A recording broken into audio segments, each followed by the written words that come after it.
пресметка на Центарот за граѓански комуникации. Доста интересно е како ми се вклопи во темата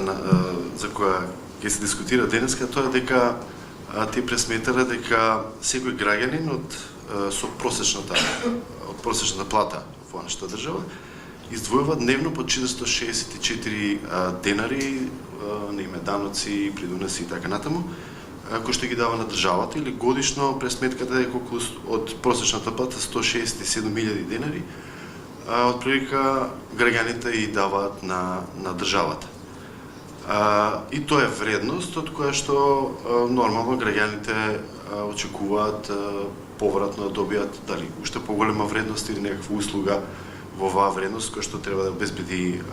државата. Дали е тоа правда, безбедност, животна средина, здравство, образование и така натаму. Сега често не сме задоволни од она што го добиваме повратно од страна на државата и тоа не носи кон она што е општа тема на целиот тој проект кој што го имплементираме